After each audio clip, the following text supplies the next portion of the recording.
alhamdulillah yal na yàlla jàpp ci suñu loxo ñun ñëpp yàlla def ñu di jaamam yam tànn jaamam yam gëdëm jaam yam toppul dara jaam yam yërmaandeem jiitu ci ñoom bugaram billahi min asheytaani rajim bismillahi rahmaani rahim alhamdulillahi rabbil alamin wasalaatu wasalaamu ala ashraf al anbiyaai wal mursalin sayidina muhammadin wa ala alihi at-tayyibin at-tahirin xaqa qadrihi wa miqdaarihi al-azim سبحانك لا علم لنا إلا ما علمتنا إنك أنت العليم الحكيم إلهنا سبق علمك بالمعلومات وجودها وأحاط اقتدارك بالكائنات فلم تتعدى حدودها ظهرت حتى غار عليك العارفون وبطنت حتى تحير فيك المحققون تعاليت عن لوث الإدراك كما تنزهت عن رجس الإشراك فقلوبنا إليك سائرة وأرواحنا في جمالك حائرة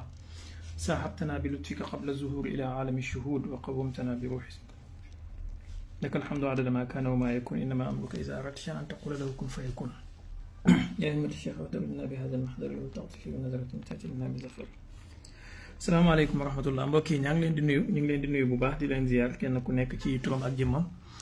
ma commencé ci waa Facebook bi dafa mel ni soxna Amy moo fi jiitu tey soxna Amy maa ngi lay ziar bu baax gëj naa la dégg di am yaakaar ne yaa ngi si jàmm bu baax incha allah di nuyu Baye Mamadou xam naa suñ tegee nuyoo bi seen loxo yéen ñaar ngeen séddale ñu ko mbokk yi nekk ci daara ji yëpp incha allahu taala kenn ku nekk ci turam ak jëmmam Ben Bachir Boubacar Bamba ñu ngi leen di nuyu bu baax waa TikTok bi yéen tamit maa ngi leen di nuyu bu baax Badiane Boy dafa mel ni moo jiitu ci daara ji ak soxna Ndey Rasoul xam naa buñ tegee nuyoo bi ci seen loxo rek ngeen séddale ñu ko mbokk yu baax yëpp ku ci nekk mu am wàllam incha allah soxna métu na nga def mbaa yaa ngi si jàmm yow gëj naa laa gis trop ci TikTok bi ba lépp jàmm rek alors xam naa ñu commencé incha allah posé woon naa wallaay maa leen raw lu bëri namante woon nañ kay man yaakaar naa gëjoon naa def live depuis 22 décembre 2024 gis ngeen ni yàlla di dogale ay mbiram décembre 2024 2025 jot na fi bon j'ai même pas eu le temps de vous souhaiter bonne et heureuse année di lekk defoon naa ko ci live boobu mujjoon mais daal maa ngi leen di souhaiter bonne et heureuse année voilà di ñaan yàlla mu def ko mu nekk atum naataange ak xéewal ak barke voilà koor gi ñu génn yi tamit ak korite gi lu bëree bëri jaar na fi yenn yi xéewal la ñu ngi ciy sant yàlla bu baax a baax di ñaan yàlla mu yokk ñu njub te musal ñu ci barke yonent bi sallallahu alayhi wa sallam barke bépp jàmm bu am ngërmande yàlla bon demandé woon naa à ce que ngeen suggérer seen thème comme d'habitude am na ay thèmes yu ma jot ci suggestion yi xam naa ñoom lay njëkkee après ma xool question yi ngeen di poser ci chat bi incha allah et j'espère bien que question yi dina nekk question yu enthousiasme yoo xamante ne danañu permettre ñu mën a développer bu baax a baax modérateur yi maa ngi leen di ñaan bu leen bloqué kenn bu leen tontu kenn Oustaz Babacar Ndiaye as-Soufi maa ngi lay ziar bu baax a baax di jéggalu yow waroon naa la rappeler sax maa ngi xam naa incha allah dinaa la rappeler suba maa ngi jéggalu bu baax ci loolu di la nuyu bu baax di la ziar alors thème yi ma jotoon a jot tey mooy bi ci njëkk diggante Inde ak Pakistan yaakaar naa yéen ñëpp yéen a ngi gis temps yi tension bi mu ngi monter d'un cran ñu ngi ragal ne guerre dina am seen diggante et tout mais bon man analyse bi ma ci def bu simple la bi ci njëkk mooy gëw ma ne guerre dina am ci seen diggante gëw ma ko parce que dafa am benn pouvoir maanaam benn puissance bu ñuy tuddee le pouvoir de l'atome le pouvoir rationalisant de l'atome ñaari réew yoo xamante ne ñoom ñaar ñëpp dañoo am arme nucléaire il est très peu probable ñu guerre seen diggante à moins que ñoom ñaar ñëpp ñu nekk ay cinglés yoo xamante ne wax dëgg yàlla ñàkk nañu yaakaar ci àdduna loolu benn la donc nag su ma ne gëw ma ne guerre dina am seen diggante loolu dàqul ay escarmouches yu ndaw yuy am léeg-léeg ak ay ay affrontement yuy am ci frontières yi yooyu loolu mën naa am mais une guerre ouverte entre Inde ak Pakistan wax dëgg yàlla gëw ma ko nag ça veut pas dire que du am parce que nekkuma ci seen service de renseignement yi nekkuma ci seen pouvoir de décision yi loolu benn la ñaareel bi mooy lan moo waral coow li waral coow li dañ ñu wax ne dafa am benn attaque bu am ñu rey ci ay nit et ñi ñu rey noonu Inde dafa considérer loolu comme attaque terroriste et par conséquent mu jàpp ne waa Pakistan ñoom ñoo financé ñooñu maanaam service de renseignement pakistanais ñoo financé ñooñu pour ñu def loolu donc il s'estime en droit de répondre au Pakistan alors boo xoolee question bi ci côté bi da ngay gis dafa mel ni Inde am nañu raison casus belli comme ni ñu koy waxee mais boo ko xoolee ci côté Pakistan ñoom dañu wax ne attaque bi xamuñ kan moo ko def ay groupuscules yu ndaw ñoo ko def donc ñoom même ils sont prêts à participer ci benn enquête buy am pour ñu mën a xam kan moo def jëf ji pour ñu mën koo àtte man nag jàpp naa ne bu fekkee yéen a ngi topp information géopolitique yi depuis 2022 dafa am benn coup d'état presque bu xewoon Pakistan bon coup d'état lañ ko mën a tuddee parce que CIA ñoo ko def te ni ñu ko defee ce n'est rien d'autre qu'un coup d'état puis au vrai sens du terme mooy Imran Khan jamono bi guerru Russie bi ak Ukraine bi commencé Imran Khan dafa commencé woon di am ay position yu xaw a souverainiste mu bëgg a jël indépendance am vis-à-vis ak l'état profond américain ak yu mel noonu et CIA coup d'état fexe ba teggi ko fa teg koo xamante ne dañ ko mën a manipuler alors loolu nag population pakistanaise bi ñu ci bari loolu neexu leen ba tax na ay manifestation daan na fa am partisans yu Imran Khan yi daan nañu protester contre loolu donc armée bi ak pouvoir bi nekk en place actuellement ils sont très impopulaires ci seen population bi kon préparer yenn attaques yu mel nii wala préparer yenn affaires yu mel nii sans pour autant être complotiste préparer yenn affaires yu mel nii pour fabriquer un ennemi de l'extérieur dana leen permettre pour ñu mën a garantir ralliement wu armée bi autour d'eux en quelque sorte voilà donc jàpp naa ne daal c'est un fait sans pour autant être complotiste encore une fois c'est un fait boo xamante ne xëy na loxo service pakistanais yi jógu ci et c'est pour en quelque sorte gagner waat en popularité et conquérir le ralliement de leur population vis-à-vis du régime en place maintenant ndax ça va aller très loin je ne pense pas voilà loolu mooy par rapport ak Inde ak Pakistan di lekk nag tension bi mu ngi monter bu baax ndax même le premier ministre indien Modi waroon naa dem ci défilé 9 mai bi am Moscou mais tension bi bokk na ci li mu prétexté ne du mën a dem donc vous voyez que ça va un peu loin alors bu fekkee boobu baax na ñu jàll ci beneen incha allah parce que je pense que 1 heure de temps rek dina baax waaw bu ñu defee 1 heure ngir yàlla baal leen ma ngeen signalé ma ko comme ça ñu commencé préparer pour tàggatoo yéen mbokk yi nekk ci TikTok bi kii bi mu ngi wane ne ngeen tapoter te ngeen partager live bi du man maa ko wax mais application bi moo ko wane voilà donc essayez de voir ngeen di def s'il vous plaît deuxième thème bi mooy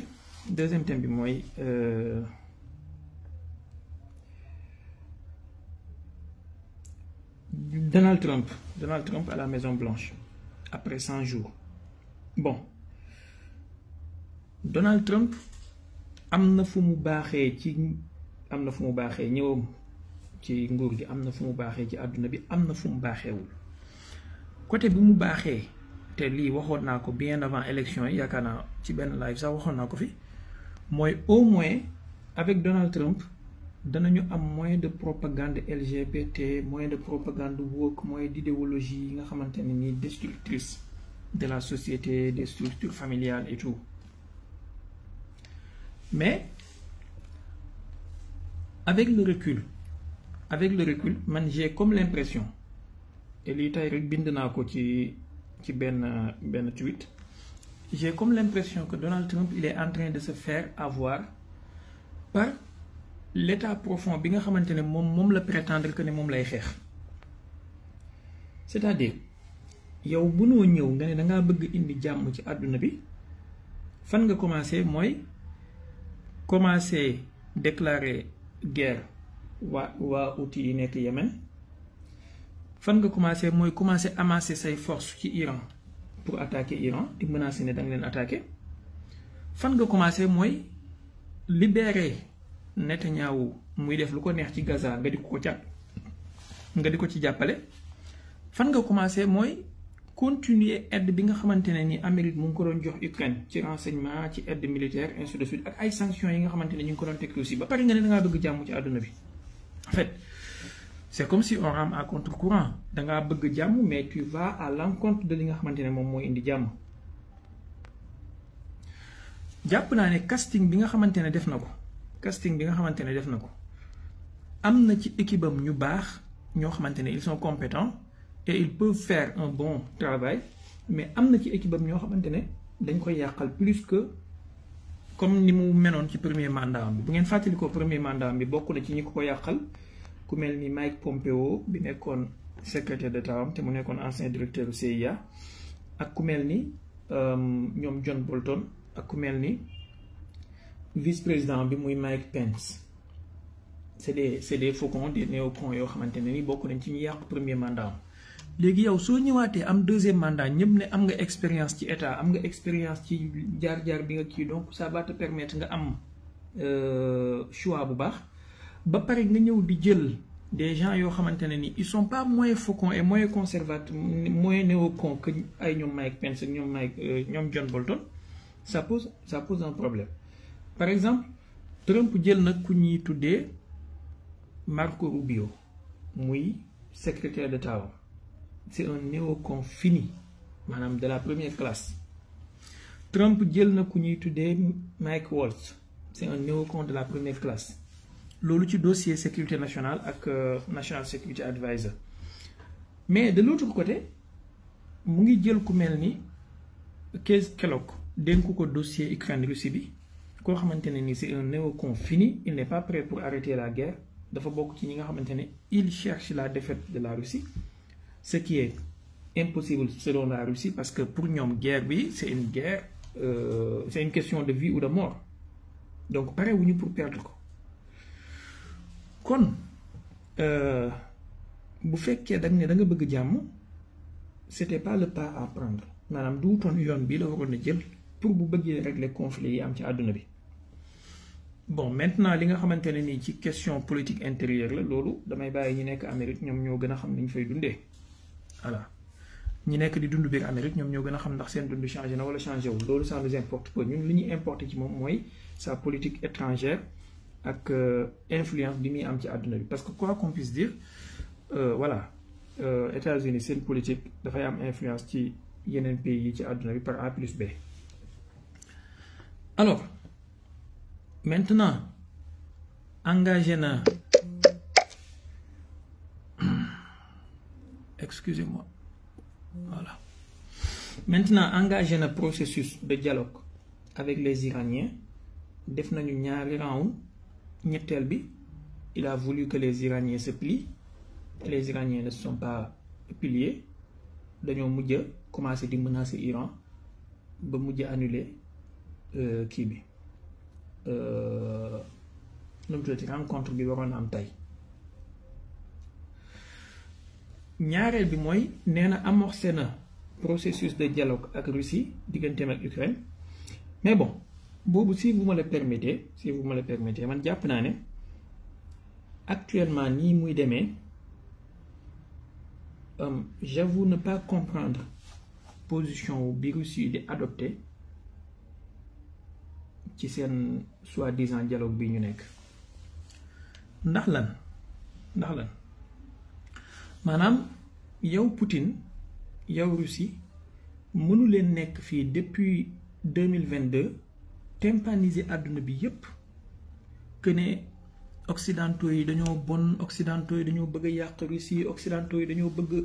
hégémonie, dañoo bëgg monopole mondial nangam ak nangam nangam ak nangam. Donc yéen da ngeen di insurger wu contre loolu. Mais Amérique bi nga xamante ne moom moo sos guerre bi en fait maanaam États-Unis ñoom ñoo nekk derrière tout ça.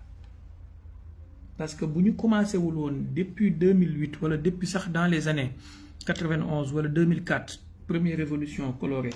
bu ñu commencé wul woon loolu konoon coup d'état bi am Maïdan du am en 2014 konoon processus bii nii yépp du yegg si fii ba guerre bi di éclater. ginnaaw bi guerre bi éclater yi tamit bu ñu continuer wul woon di armer Ukraine di ko jox alal di ko jox ay armes konoon guerre bi du yegg si fii parce que Zelensky pare woon na pour négocier après 2 jours bi guerre bi commencé. Américains yi ak anglais yi ak européens yi ñoom ñoo taxaw ne ñett donc yow Russie mënoo taxaw nga ne tu veux lutter contre tout ça, tu veux un monde multipolaire ba pare Amérique bi nga xamante ne moom mooy maanaam nday mbilli gi ci guerre bi nga di am position ak moom comme si il était l'arbitre. maanaam tey ji li ma bëgg a wax mooy boo xoolee posture bi Russie adopté. C'est comme si les États-Unis pour Donald Trump, ils sont l'arbitre et qu'il y a 2 belligérants qui sont les Russes et les Ukrainiens. Donc, Trump, il arbitrer. Il se permet de les menacer. Soit il def li ma bëgg, soit je me retire. Mais yow sa réew moom moo commencé guerre bi moo def lii nii yépp maanaam moom moo manigancé ba guerre bi am. Et comme ni ko benn waay doon waxee maanaam. Bu ñu critiquer qui def guerre mais nañu critiquer qui rendre guerre bi inévitable. Donc bu fekkee am na kenn ku rendre cette guerre inévitable ce sont les États-Unis et seen politique hégémonique bi ñu amoon. kon kooku man je pense posture bi Russie waroon na am vis-à-vis ak moom moo doon continuer di ko considérer comme étant partie au conflit et traiter ko comme tel négocier ak moom comme tel. Mais pas jàpp ko comme ben arbitre bu ñëw pour régler ben problème. Et dans ce cas, ça permet au Donald Trump de considérer boppam ben genre maître d'école avec 2 élèves que sont Poutine et Zelensky. Et il se permet, mon Trump, de leur donner de bons ou de mauvais points. Def len li, bu len def li, wax len li, def len li. Mais en fait, j'avoue ne pas comprendre sincèrement. Sincèrement. Bon, comme ni ngeen ko xamee yéen mbokk yi nekk ci TikTok bi bëgguma di wax ay partager leen tapoter leen partager leen du sama genre wax dëgg yàlla mais de là à TikTok di ma yónnee avertissement bon bu daggee ñu xam ne dagg na toute façon ma dem continuer ci li ma nekkoon mën naa dem toogaat 6 mois balaa ngeen may gisaat duuma TikToker du sama liggéey saaka may ñëw naan lañ partager leen tapoter leen ngir yàlla wax dëgg yàlla mais nag bu dee da ngeen a bëgg noonu toog di seetaan ba mu dagg da ngeen maa gën a noppal rek parce que heure bi war naa am lu ma doon def yéen waa Facebook bi tamit kazalik maa ngi ciy jéggalu bu baax nag voilà su ma nekkoon TikToker boo xam ne loolu mooy sama liggéey matin midi soir su ma ñëwee balaa may wax dara dama naan leen ngir yàlla tapoter leen partager leen pour ñeneen jot ci ce n'est pas ma volonté ce n'est pas ma vocation. Voilà. Mais dafay jàppale live bi pour mu continuer résister xam ngeen algorithme yi ni muy demee su loolu amul mën naa toog wax ngeen toog di seetaan ñenn ñi rof seen écouteur di déglu duñu tapoter duñu partager ba affaire bi dagg bu ko defee ñu yem ci ñun ñëpp voilà wallahi bu taxul woon ak yéen ak bëgg partager ak yéen mën naa toog 1 an du ma ñëwaat ci TikTok bi. su ma leen ko waxee war ngeen maa gëm ndax wax naa leen ko sànq sama dernier live le 22 décembre 2024 la woon. Alors on continue ma ne kon mënoo considérer nit ki comme sa ennemi comme sa adversaire géostratégique nga ñëw ba tollu fii bëgg koo considérer comme arbitre boo xamante ne nii moom mooy régler problème bi yow nga nekk benn genre élève bu ñuy jox bon point wala mauvais point c'est pas cohérent et man gëm naa ni posture bi Poutine amee ak waa Russie tant que ñu ngi ko amee maanaam ils vont perdre géostratégiquement en fait ils vont perdre parce que sur le plan politique et sur le plan communicationnel ça va leur apporter absolument rien du tout du leen apporter dara d'accord ndax lan tey boo demee ba nangu ay cessez-le-feu 30 jours cessez-le-feu 3 jours cessez-le-feu 4 jours yow Poutine yow yaa nekk en position de force sur le terrain militaire am nga expérience ak occidentaux yi avant yow Gorbatchev amoon na expérience ak occidentaux yi ci ay promesses yu ñu la jox te teniruñ ko def ngeen accord de Minsk benn respecté wuñ ko ngeen def accord de Minsk 2 respecté wuñ ko en 2022 sa armée bi yow Poutine dem na ba encercler Kiev occidentaux yi oote négociation Istanbul ñu ne la léegi en guise de bonne volonté na nga retirer sa troupe yi nekk autour de Kiev nga nangu loolu def ko bi nga retirer sa troupe yi le lendemain Zelensky retirer signature am ci documents yi ñu signé woon retiré wu ci table de négociation bi donc wan nañ la ne ñoom ils ne respectent pas leur parole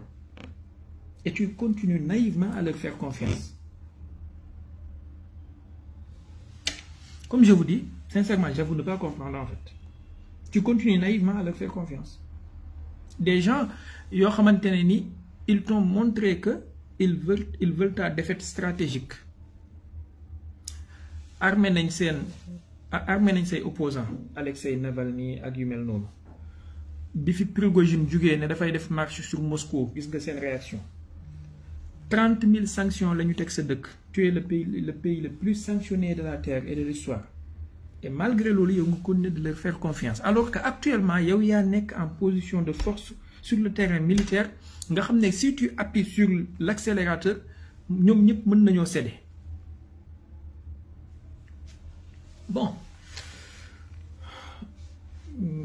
en fait dafa am benn expression bu ma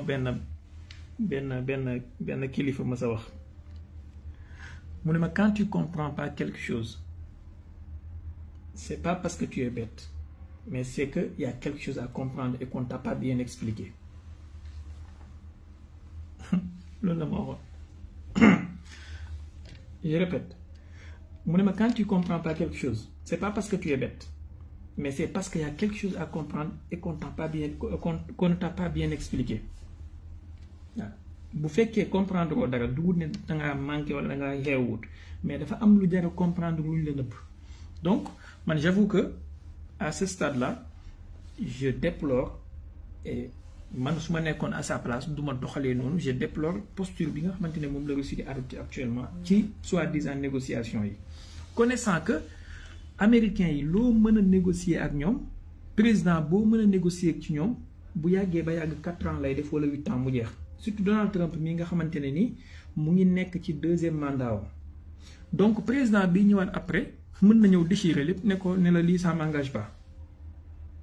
comment tu vas faire loolu mooy ñaareelu point bi et maintenant reste à savoir ndax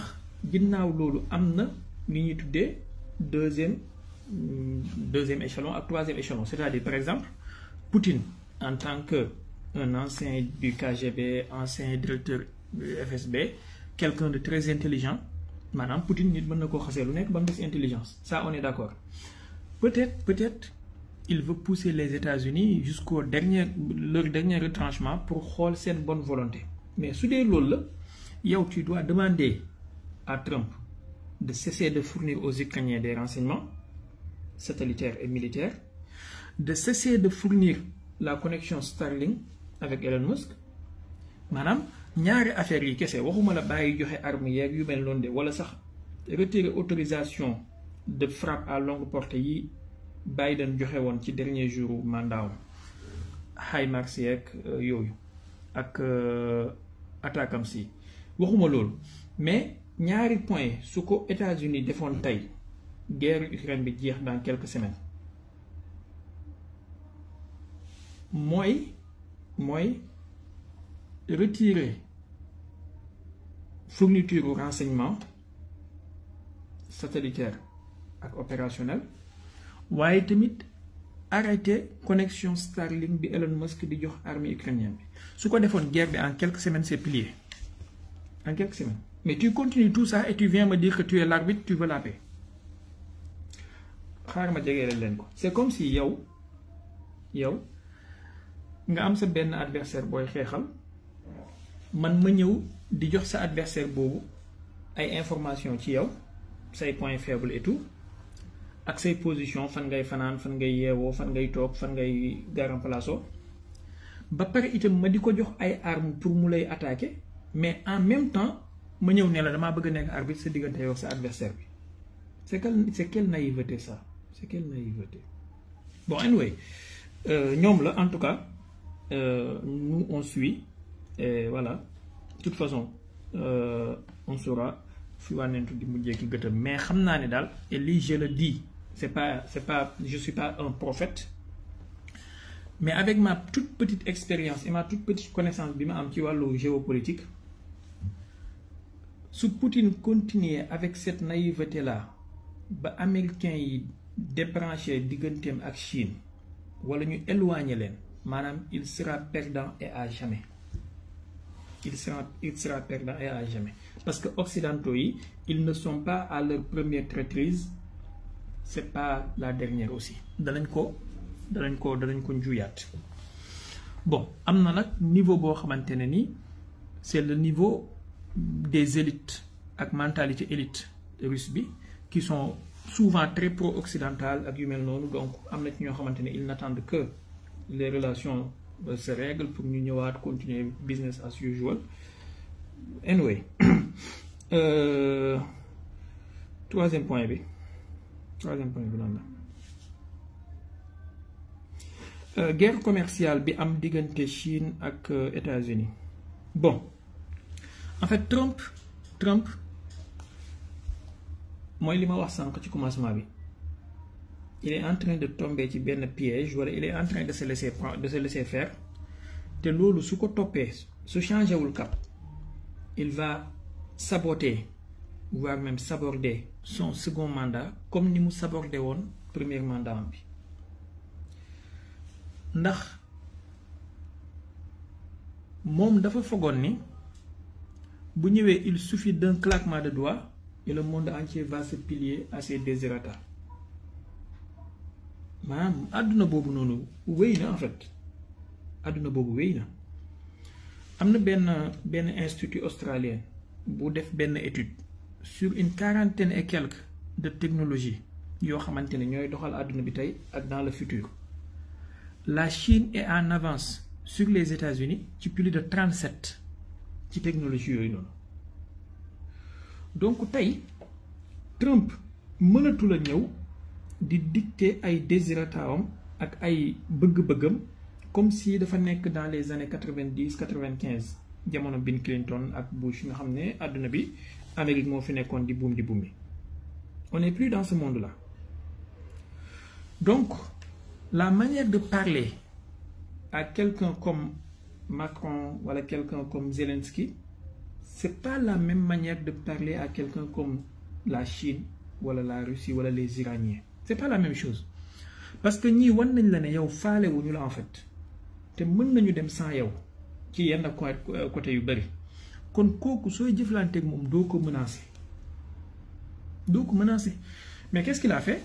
Oui, la Chine, je vous mets tant de pourcents de droits de douane. Je vous mets tant de pourcents de droits de douane. Les Iraniens, venez négocier ou attaquer. Ça ne va pas se passer comme ça. Ça ne doit pas se passer comme ça. Bon, après,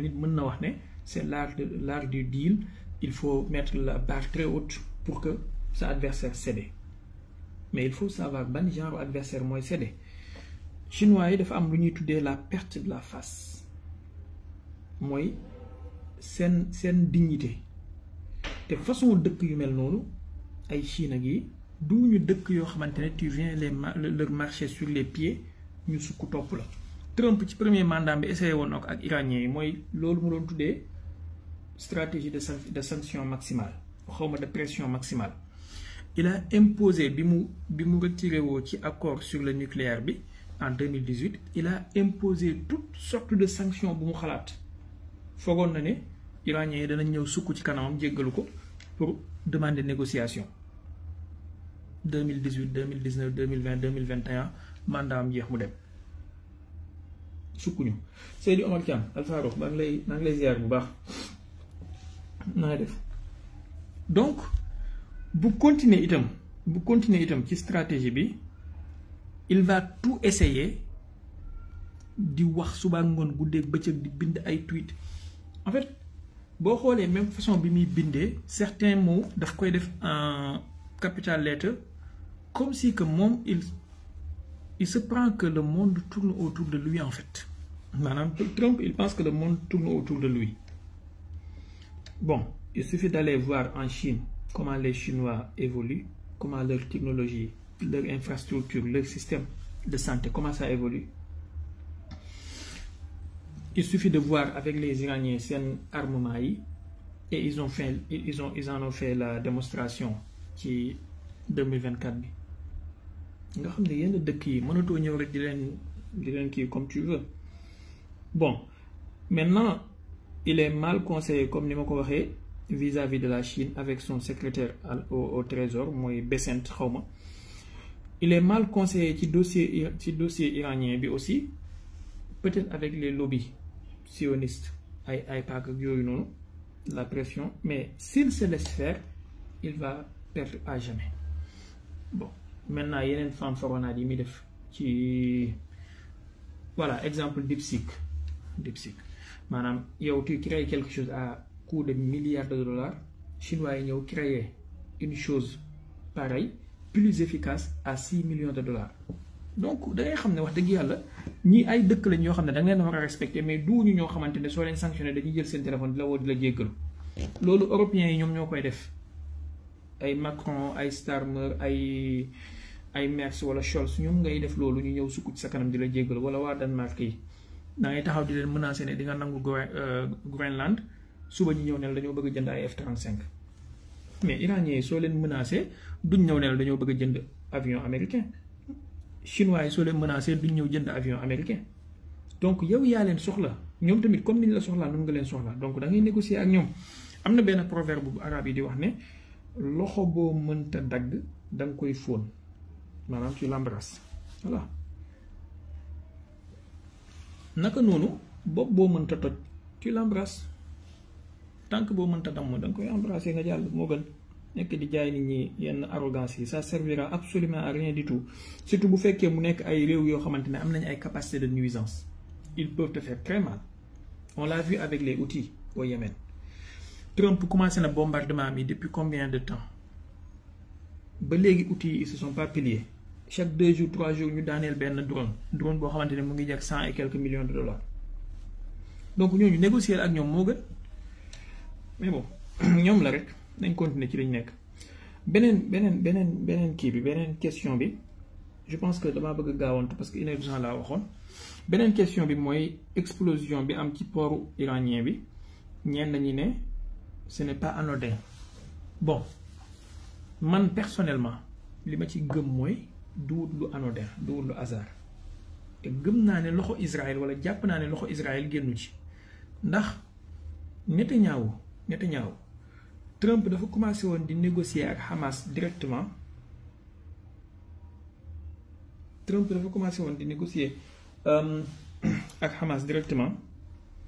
Netanyahu il a fait fuiter l'information pour saboter négociation yi. Trump commencé di négocier ak Iraniens yi directement donc imaginez-vous il peut essayer quelque chose pour saboter les négociations parce que la dernière chose bu Netanyahu bëgg actuellement mooy jàmm c'est la dernière chose bu mu bëgg. Il suffit de voir ni mu nekkee di attaquer Syrie ni mu nekkee di attaquer yeneen dëkk yeeg yu mel noonu Liban ak yi muy def ak cessez-le-feu bi mu interrompre ci Gaza. Donc ne vous trompez pas bu fekkee ne ay attaque sous faux drapeau am na wala sax ñu jéem a def attaque directe lu mën a nekk la lu mën a nekk la man xam naa ne daal danañ def lu ñu mën pour provoquer iraniens yi wala pour attaquer leen directement danañ def lu ñu mën maintenant iraniens yi ñoom ñoo war a am seen courage à deux mains mais dafa am lu ma jaaxal te lii waxoon naa leen ko fi je crois ci 2024 bi waxoon naa leen ko fi le nouveau président iranien là Masoud Pezeshkian xaw ma sincèrement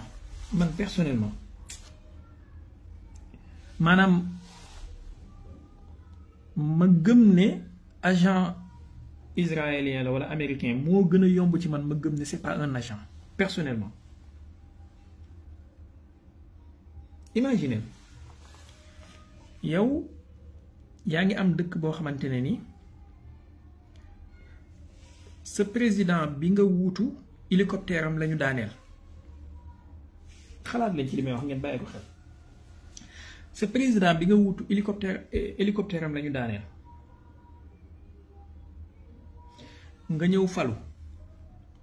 dangaa falu rek ñu commencé di rey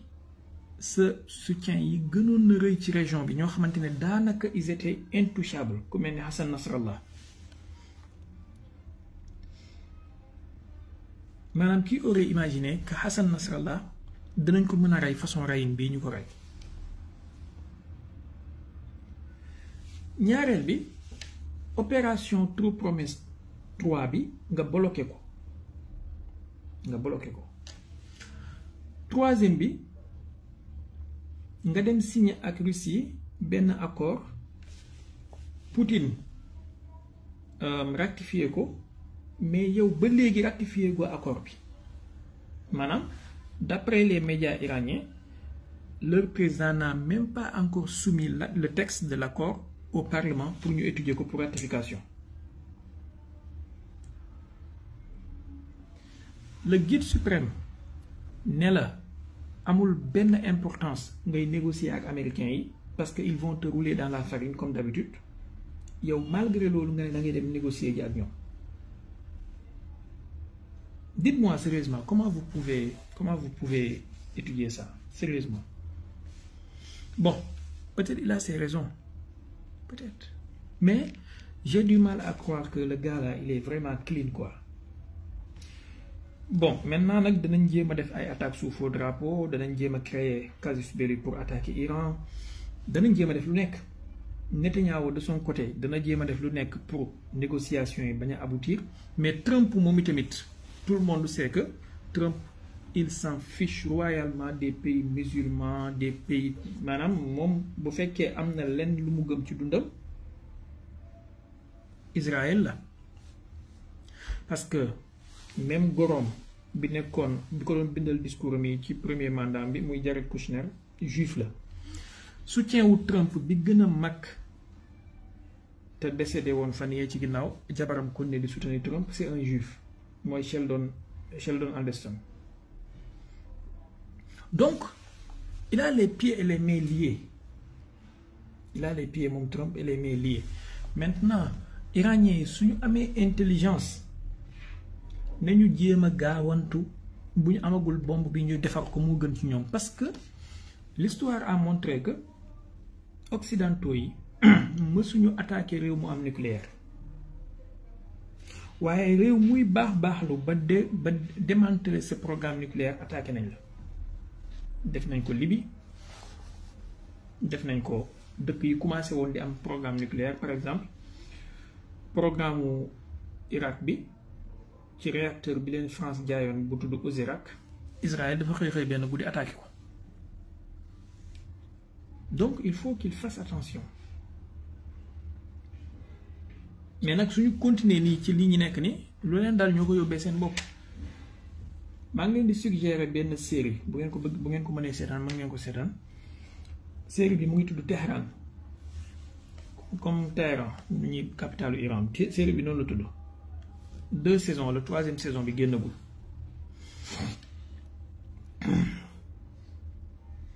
gis ngeen yéen waa TikTok yi gis ngeen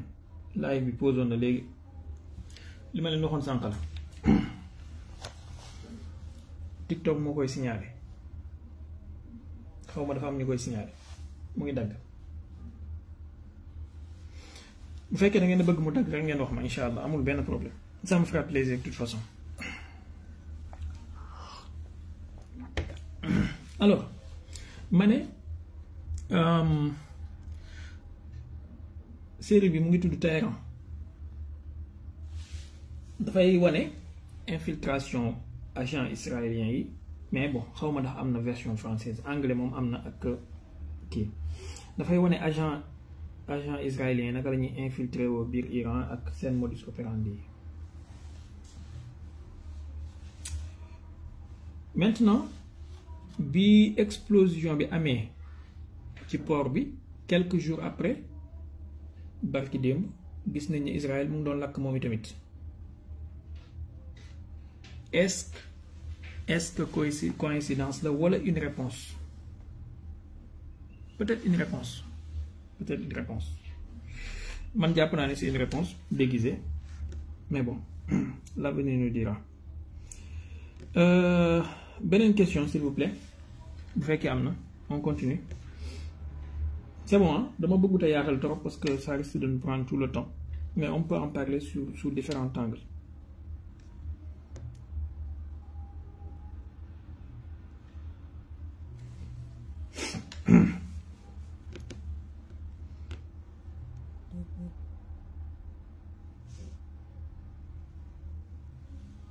bu dee beneen question am na.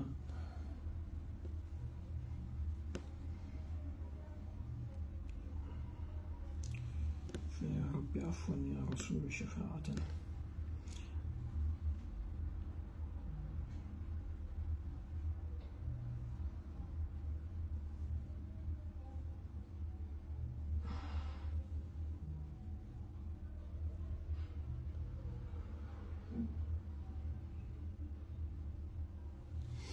Quelles conséquences peuvent découler de la crise indo-pakistanaise? wax naa ci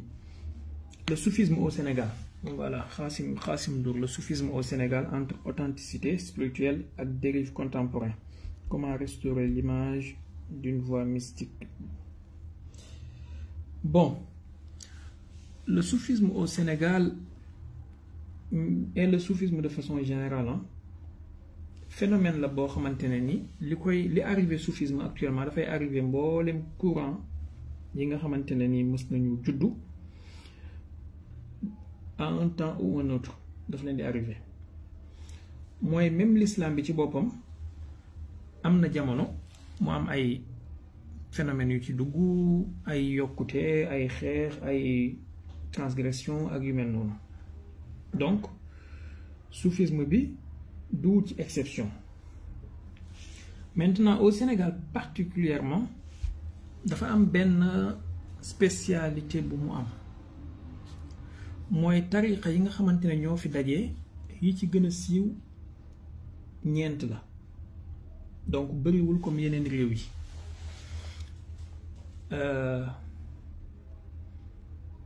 waaye nag mu am ñoo xamante ne ni comme ni muy amee ci yeneen réew yi maanaam soufisme bi xamuñu ci lu dul tur bi en fait ak tariqa bi xamuñu ci lu dul tur bi donc par conséquent dañuy jàpp ne lépp luy xumbaay mbumbaay ak folklore dañ ko cee war a boole. am na koo xam ne tey yi jàpp na ne tëgg ak fecc soufisme la bokk pour moom. am na koo xamante ne tey jàpp na ne ñàkk sangu tilim nangam ci soufisme la bokk pour moom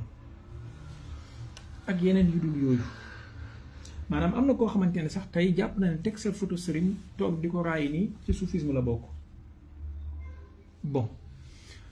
maintenant dérive yi bëri na comme ni ngeen ko waxee am na ci yoo xamante ne yéen a ma ko gën a xam fuuf soxlawul ma koy wax. am na ci yoo xamante ne xam ngeen ko comme ni ma ko xamee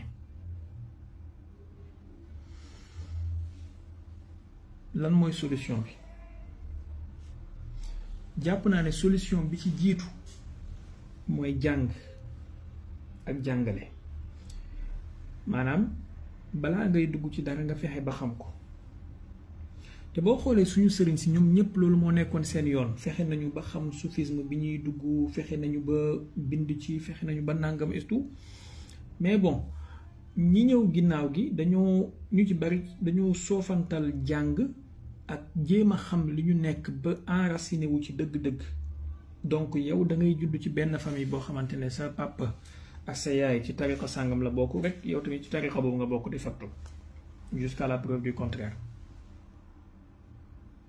tariqa boobu ngay askane sa bopp suñ la ci laajee mënoo cee wax ñaari baat maanaam tey jii am na koo xamante ne judd na ci tijaaniya wala ci muridiya wala ci qadriya wala ci laayeniya boo ko ci laajee mënu la cee wax ci précepte yeeg fondement yeeg contour yi xam na daal photo sëriñ diw ak sëriñ diw xamee na leen ci photo et jàpp na ne sëriñ diw moom mooy faj aajoom jàpp na ne sëriñ diw moom mooy dundale mooy rey ñenn ñi ci ñoom bien sûr pas ñëpp jàpp na ne sëriñ diw moom moo bind asamaan ak suuf jàpp na ne sëriñ diw moom boo moytu sax moo gën yàlla wala moo bind yàlla wala iyaazu billah yooyu yëpp ay dérive la yoo xamante ne ni li ciy mën a génnee nit ki bokk na ci base yi ñu gën koo taxawalaat waaye nag jafe na ndax tey benn Omar Thiam su jugee ci daara ja bu fekkee góorgóorlu na ba dem daara sax su jugee ca daara ja la muy njëkk a xalaat mooy naka lay def ba am soxna naka lay def ba am kër naka lay def ba am oto naka lay def ba samp boppam et bu dajee ak ñaari kayfiya fii ñaari turu yàlla fële ñett xaatim fële commencé na dugg ci jaayam ndox mi commencé damay faj tànk buy xasan damay faj loos buy metti damay faj lombeer damay faj hémorroïde damay faj góor guy gaaw a daanu et boo ñëwee ci moom saraxel ginaar bu xonq ak sondeel bu weex maanaam pour moom loolu mooy yoon bu baax bi parce que même xaatim bi mu lay jox wala tur yàlla bi mu lay jox daf naan la sëriñ diw moom la doon jëfandikoo mag ñi ci lii lañ nekkoon déedéet mag ñi balaa ñuy nekk ci loolu am na ci leneen lu ñu nekkoon wala loolu am na beneen base bu ko gën a dëgëral mooy xam-xam bi ak njub gi ak topp yàlla gi maanaam tey ndax di nga ubbi benn téere Baye Niass par exemple nga gis ci mu naan la xaatim sàngam nii nga koy daggee murabba nii nga koy daggee musalas nii nga koy daggee mu nangam ndax di nga ubbi benn téere Baye par exemple nga gis ci mu toog naan la bi nga yéegee ci asamaan si wàccaat yow yaay Cheikhu Tidiane yaay diw yaa yore maqaama nangam sa wee bi mooy nangam sa poxotaan bi mooy nangam sa bopp bi mooy nangam mais tey yooyu nga xamante ne ni kilifa yi daanuñu ko foowee daanuñu ko waxee tey yooyu moo nekk waxtaanu mbedd moo nekk waxtaanu plateau télé maanaam invité Omar Thiam ci sa plateau télé pour ngeen waxtaan ci soufisme au lieu mu waxtaanal la ci soufisme bu authentique moom pour moom daf naa la faaw mu waxtaanal la ci maarifa et lan mooy maarifa pour moom sama sëriñ mooy xalifa yàlla sama sëriñ mooy doon Isa sama sëriñ mooy Mahdiyu sama sëriñ moo yor maqaama yonent yàlla Moussa sama sëriñ moo yoroon yetu yonent yàlla Moussa bi sama sëriñ moo xar géej gi moo xotti asam maanaam like invité li ma lay wax ni essayé ko invité Omar Thiam ne ko soufisme laa bëgg ñu waxtaan nga gis ne kon wàcc na complètement li nga xamante ne nii moom la waroon a waxtaanee et dafa taalib wal matlub parce que animateur bi ko dalal moom moo gën a réeree soufisme que ki mu invité donc dafa taalib wal matlub invité Omar Thiam conférence nga jox ko thème ne ko damaa bëgg nga waxtaanal ma ci soufisme wala damaa bëgg nga waxtaanal ma ci l'islam maanaam ñaari baat ñett lay wax commencé dévier dugg ci yoo xamante ne ni boo fa jugee doo jàpp dara et comme am na sëriñ bu koy jàmbal ay siwo yu baax li ma benn kilifa waxoon nee na am na ñu bëri ñu ngi leen di jiñ wilaayatu ay siwo yu neex rek lañ am bëri na ñu fiy jiñ wilaayatu ay siwo yu neex lañ am rek comme am na sëriñ bu koy jàmbal ay siwo yu baax am na benn paaw bu koy dugal xalwa fee am na benn waaye ju koy kiyal ay sunguf fële am na benn waaye bu koy bindal ay xaatimam fële maanaam il se permet am mbooloo mu bari te mbooloo moomu hypnotiser na leen endoctriner na leen ba bu leen yàlla amul sax ñu gëm ko et moom xamul de bonne ou de mauvaise foi xam na ne xamul wala xamul ne xamul bu fekkee benn bu ci nekk musiba la wa allahumma amrun maanaam bu fekkee xamul te xamul ne xamul musiba la bu fekkee ne xamul te xam na ne xamul waaye mu continuer ci loolu boobu fal musibatu akbar mooy mu maanaam mu jiital boppam ne moom mooy woote jëmee ci yàlla moom mooy jubal jaam yi moom la woykate arab bi doon wax naan tasaddara li tadrisi kullu muhawasin jahulin li yusma bil faqihi mudarrisi wa huqa li ahli al ilmi an yatamassalu bi baytin qadimin jaa fi kulli majlisi laqad hadara abada min huzaliha kullaha wa hatta samaha kullu muflisi donc ba mu xamee ne xamul au lieu mu retiré wu bàyyi ñi xam ñi wax bàyyi ñi mën ñi wax déedéet tasaddara moom moo jiitu olof yi dañuy wax ne ku mënul bawul lu yàqu yawa donc Omar Thiam mënul te bawul te mu ngi continuer lii mooy ñaareelu problème bi loo xamante ne tant que lijjantiwuñu ko ça va aller de mal en pire neexut a wax nag mais ça va aller de mal en pire troisième bi mooy yi nga xamante ne nii moom moo dugg ci Sénégal ci yeneen pas-pas mooy suñu doom bàjjen yi soo seen tubay rakk yi dañoo ñëw indi benn xeetu lislaam boo xam ne comme Sénégal ni ko Cheikh Tidiane Sy Al Maktoum radiyallahu anhu doon waxee suuf see nangu woote lu fi waay jëmbat mu sax dañoo ñëw indi benn xeetu lislaam boo xamante ne ni bëgguma leen a tuddee la kii mais la kii bi maanaam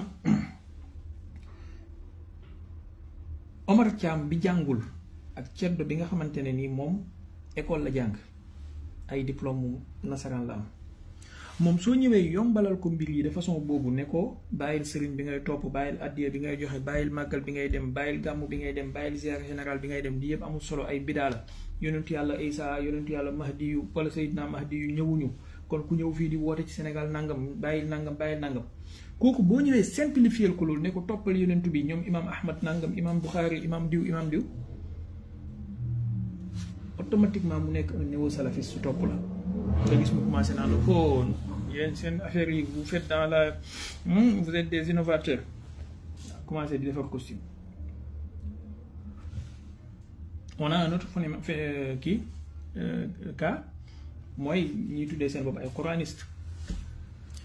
non yéen li ngeen wax ni yàlla wax ko ci alxuraan fan la yàlla waxee nañ topp sëriñ ci alxuraan fan la yàlla waxee nañ sukkal waajur ci alxuraan fan la yàlla waxee nangam ci alxuraan te yàlla xam na ne waxuma ñëpp mais 90% ci ñoom ñiy wax loolu soo leen bindaloon aaya alxuraan boobu maasul duñ ko mën a lire et la même manière ki nga xamante ne néo-salafiste bi la nga xam ne loo wax mu ne la bidaa la maanaam moom angle d'attaque am mooy Baay Faal yi dul julli duñu woor angle d'attaque am mooy yéen ñiy wax ne ay yàlla ngeen yéen taalibe Baay ngeen wax ne da ngeen di gis yàlla angle d'attaque am mooy yéen Laayeen yi wax ne seen sëriñ mooy nangam angle d'attaque am mooy yéen murid yi nga xamante ne seen Tuubaa nangam yàlla xam na ne dina ci xëy di ci gont te boo ko bindaloon aaya alxuraan boo maasul du ko mën a lire mais moom moo gën a virulent moo gën a ñàkk teggin et jàpp na ne moom moo nekk ci lislaamu dëgg bi maintenant comment s'en sortir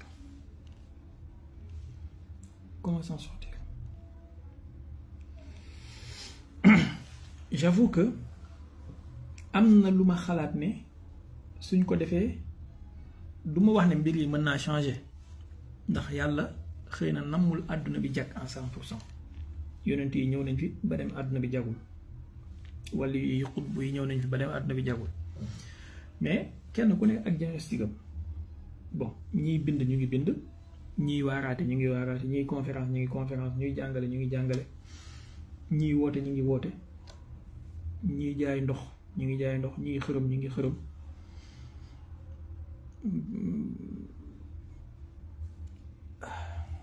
am na yoo xamante ne danga koy xam ne doo ko mën a wax bis bu bon anyway xëy na beneen yoon dinaa ko mën a wax mais daal ci gàttal lii lenn la ci problème yi ndaw yi nga xamante ne sëñ Xaasim bokk na ci li jural le soufisme au Sénégal lii mu nekk ni tey muy côté bi comme côté bële maintenant à chacun comme li alxuraan wax yaa ayyuhal lazina amanu alaykum anfusakum laa yadurukum man dalla iza ihtadaytum à chacun de prendre ses responsabilités man su ma amee ay taalibe dinaa fexe ba jàngal leen dinaa fexe ba li ma nekk ma jàngal leen ko kem anam bi ma gëmee ne noonu la wéree maanaam tey man en tant que taalibe Baay su ma joxee nit wért dinaa fexe di ko topp dinaa fexe ba minimum mu xam les bases yu tarixa tijaan ëmb bu bëggee nekk taalibe Baay itam dinaa fexe ba mu comprendre lan mooy yoonu Baay en tant que taalibe murid bu nit ñëwee ci yow defal ak moom noonu en tant que waa Tiwaawan bu nit ñëwee ci yow noonu defal ak moom noonu en tant que Laayeen bu nit ñëwee ci yow defal ak moom noonu waaye nag bu fekkee ku nekk dafay toog pour mystifier mbir yi pour contrôler nit ñi pour tiital leen pour yëkkati boppam pour wooteel boppam dafay gën a yàqu am na nag ñuy bay seen waar ci dëgg-dëggi bay am na ñoo xamante ne ñu ngi jàngale ñu ngi woote ci yàlla nasril xaq bil xaq maanaam ñu ngi dimbali dëgg ci dëgg am na ñoo xamante ne ñu ngi liggéeyloo seeni taalibe maanaam daal bu mag yi nga xamante ne ñoo fi jàngale woon tasawuf dellu si waatoon dara du ñu changé dara ci seen toogaay laa bëgg a wax maanaam Medina Baye man xam naa fa ñoo xam ne su Baye Niass dellu si waatoon du ñu changé seen toogaay daf leen di décorer Touba man xam naa fa ñoo xam ne su Serigne Touba ñëwaatoon du ñu changé seen toogaay Tiwaawan xam naa fa ñoo xamante ne bu Maam Maodo ñëwaatoon du ñu changé seen toogaay Laayeen kazaalika ñoo xam ne bu Seydina Limaamu ñëwaatoon du ñu changé seen toogaay waaye nag voilà mbir yaa ngi noonu daal am na sax ku ma dégg fan yii benn Omar Thiam bu toog di wax ci affaire xaraf yi ak maqaama yi nga xamante ne ni maanaam masque yi du moins nee na masque sukun mooy nangam masque fata mooy nangam masque kasra mooy nangam like Omar Thiam nee na tanwin bi moom ban maqaama la ci maqaama yi dëgg yàlla waroon nañ koo lijjanti nag sagam dañuy lijjanti ay sukun ak ay kii moom waroon nañoo lijjanti tanwin tamit ban maqaama lay jël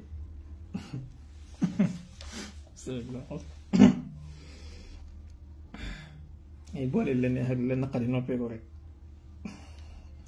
beneen question bu fekkee am na non sérieusement je vous jure Omar Thiam kii na ko nee na masque fatha bi mooy nangam mooy maqaama nangam bi masque kasra bi mooy maqaama nangam bi masque sukun bi mooy maqaama nangam bi mais damm bi nag mooy lan ak tanwin bi maanaam tanwin bi bu fekkee bi damm la wala bil kasra nuñ koy defee comme nga ne yin wala yan wala yun boobu ban maqaama la gannaaw kooku mooy alkaamilu man qad jamaa bayna al maqaam moo waroon na nekk alkaamilu man qad jamaa bayna al maqaamayn wallahi gars yi mënuñu woote gis ngeen man su ma entre parenthèse su ma yàlla maanaam su ma nekkoon ci gars yi nekk nii kon ngeen xam ne wallahi gars yi aayuñu astagfirullah kon ngeen dégg lu kenn mës a dégg mais bon sant yàlla bi mu ñu defee ay nit ñu normal def ñu ay taalibe yu normal nga xam ne man personnellement bëgguma dara lu dul fexe nekk ci li nga xamante ne nii fu ma Baay Ñas bett du ma changer toogaay du ma changer waxin waaw maanaam fexe ba du ma imposer nit ki mu bëgg Baay mais dinaa fexe ba kenn du yebee Baay jaaree ko ci man te loolu ci sama buntu Serigne Cheikh Mahi Cissé man lii rek mooy sama bëgg-bëgg mais wallahi su leen Omar Thiam su leen yàlla nattu woon ba ma nekk wootekat ci Sénégal fii am ngeen problème parce que gis nga li waajooju wax noonu naan maqaama fatxa bi mooy nàngam maqaama kasra bi mooy nàngam maqaama damm bi mooy nàngam ba pare mu ne sukun bi zéro la kooku amul dara bu doon man la duma ko jaaree foofu parce que yéen waa TikTok yi TikTok nee na fii ak 5 minutes dafay tëj live bi wax naa leen ko c'est la 3e fois duma ko waxaat nag après bu jeexee ñu xam ne jeex maanaam su doon man la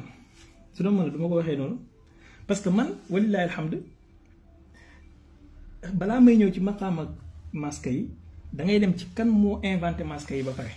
nga xamal ko ne ko man maa ko ilham tu Hajjaaj ibnu Yusuf la masque yi tomb yi Hajjaaj la ak ab ci xilaafa Abdou Malik ibnu Marwan man maa ko ilham gars yi mënuñu billaay dañuy mën lu te bu boobaa masque yi benn bu ci nekk dafa am tanwiinam am shaddaam maanaam tey jii boo ne muhammadu miim gi da nga koo shadda boo ko tekkee ñaari miim lay doon maqaama shadda boobu lan la shadda boobu ñaareel bi boo ne abun wala aban wala abin